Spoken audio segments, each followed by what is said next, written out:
15-16 বছর পেটন খাইছে, মার খাইছে, সারের দাম বাড়ছে। ওই সময় কষ্ট হয় না, যন্ত্রণা হয় নাই। এখন একটু সামনে কোরআনের পক্ষে কাজ করা লাগবে, ইসলামী দল ক্ষমতায় আসবে। এখন এসে যত খালি মুখ গন্ধায়, খালি মুখ গন্ধায়, খালি মুখ গন্ধায় আর নাক ডাকে। বাজান ডে মনে রাখবা, এই 54 বছর পরে যদি আপনি এই সুযোগ কাজে না লাগান, সামনের দিন আপনার আমার কপালে যে কি আছে একমাত্র আমার আল্লাহ ভালো জানে। কথা কোন ঠিক কিনা? সম্মানিত ভাইয়েরা আমার, প্রিয় উপস্থিতি, এই জন্য কথায় কথায় নারীদের গায়ে হাত দেওয়া যাবে না। আপনি কি জানেন একটা মেয়ে আপনার জন্য কতটা স্যাক্রিফাইস করে, একটা মেয়ে আপনার জন্য কতটা কষ্ট করে? আহারে নারী জাতি, মায়ের জাতি, তাদের মনটা নরম, একটু প্রশংসা করবেন তো মন ভুলে যায়। হাজারো কষ্ট দেন, সারাদিন কাজ করে নেন, একটু প্রশংসা করবেন তাতেই মন ভুলে যায়। বাজান আপনি জানেন না, আপনি যে মেয়েটাকে নিয়ে আসলেন কতটা মানুষের আত্মীয়তা সম্পর্ক বিচ্ছিন্ন করলো, কতটা আত্মীয় স্বজনের সম্পর্ক বিচ্ছিন্ন করে মায়ামমতা ত্যাগ করে শুধুমাত্র 3টা কথা বলেছে, কবিল তো আলহামদুলিল্লাহ কবিল তো। এই 3টা কথা বলে আপনার বাড়িতে ভাঙ্গা বাড়ি আপনার চাঙ্গা করে দিল, বাইসাইকেল থেকে মোটরসাইকেল দিয়ে দিল, টিনের ঘর থেকে আপনার ইটের ফ্ল্যাট বানায় দিয়ে দিল। আপনি একজন দিন মজুর ছিলেন, এখন আপনার 4-5টা গরু গাভী বাড়িতে এবং মোটরসাইকেল নিয়ে হাট বাজার করেন। আপনি কি খেয়াল করেছেন আপনার স্ত্রী যখন আসছিল ওই সময় আপনার অবস্থা কি, বর্তমান অবস্থা কি? এইটাকে একটাবার খেয়াল করেন। আপনি কি খেয়াল করেছেন আপনার যেদিন বিয়ে হয় ওই মেয়েটা কতটা মায়া মমতা ত্যাগ করে আপনার বাড়িতে আসে? আপনি কি একটাবার খেয়াল করেন না? আগামীকালকে আপনাদের এই গ্রামে বেদগাড়ি অথবা রায়পুর এই গ্রামে যদি একটা মেয়ের বিয়ে হয়, 500 জন মানুষকে যদি দাওয়াত করা হয়, দাওয়াত 500 জন মানুষকে করার কারণে দেখবেন ওই দিন সবাই ফেসবুকে ছবি দেওয়ার জন্য ব্যস্ত হয়ে যায়, কেউ বা সেলফি নেওয়ার জন্য ব্যস্ত হয়ে যায়, কেউ বা রং ছিটানোর জন্য ব্যস্ত হয়ে যায়, কেউ বা ফুল ছিটানোর জন্য ব্যস্ত হয়ে যায়।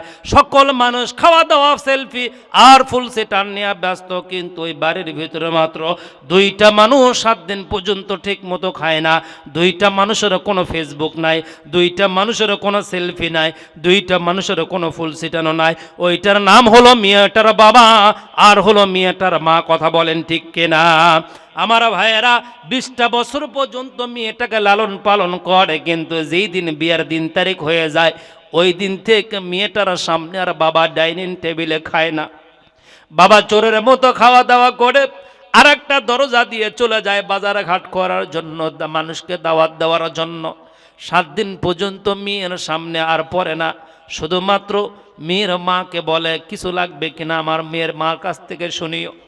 আমার ভাইয়েরা, বিবাহের দিনে সকাল থেকে নিয়ে রাত 8টা পর্যন্ত কাজ করে যায়, ঠিক মতো খাওয়া দাওয়া করে নাই। ওই যে লুঙ্গি একটা ময়লা আর একটা জামা ময়লা। ঠিক যখন বিদায় দিবে মেয়েটাকে, ওই সময় দেখবেন মা রান্না ঘরে বসে মাথা নিচু করে টপ টপ করে পানি, দুধ ভাত একটু নিয়ে তার ভিতরে চোখের পানি দিয়ে একাকার হয়ে যায়। আত্মীয় স্বজন বলে জামাই চলে যাবে, তাড়াতাড়ি যাও দুধ ভাত দিয়ে বিদায় করে দাও। মাকে 2 জন মানুষ ধরে নিয়ে যায়, মেয়ের মুখে 2 লোকমা দেয়, জামাইয়ের মুখে 1 লোকমা দিতে মেয়ের মা আর কোনো কথা বলতে পারে না। মিয়া মানে বরপক্ষের লোকজন বলে কোথায় রে, মেয়ের বাবা খুঁজে পাওয়া যায় না কেন, মেয়ের বাবাকে নিয়ে আসো। বিআই সাহেবকে দিয়ে আমাদের ছেলে মেয়েটাকে উঠায় দেখ, চলে যাবো দূরের রাস্তা, চোর ডাকাত আমাদেরকে আক্রমণ করতে পারে, ভালো মানে রাস্তা বড় সুবিধাজনক না।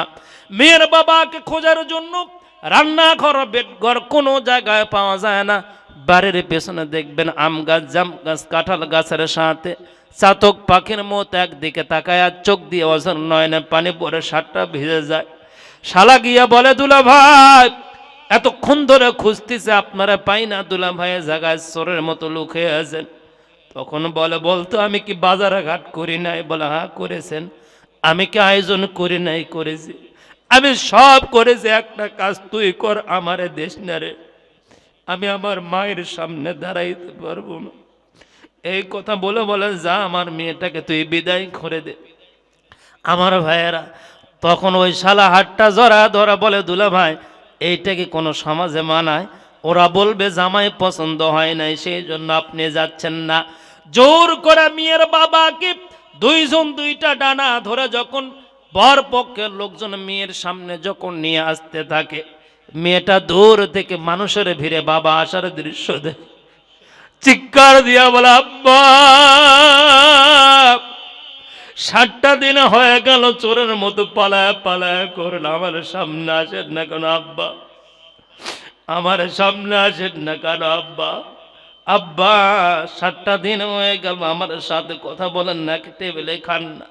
ও বাবা, এমন কোন দিন নাই 20টা বছরে বুদ্ধি হওয়ার পরে আমার বালিশের নিচে আপনি চুরি করে খাবার রাখেন নাই রে আব্বা।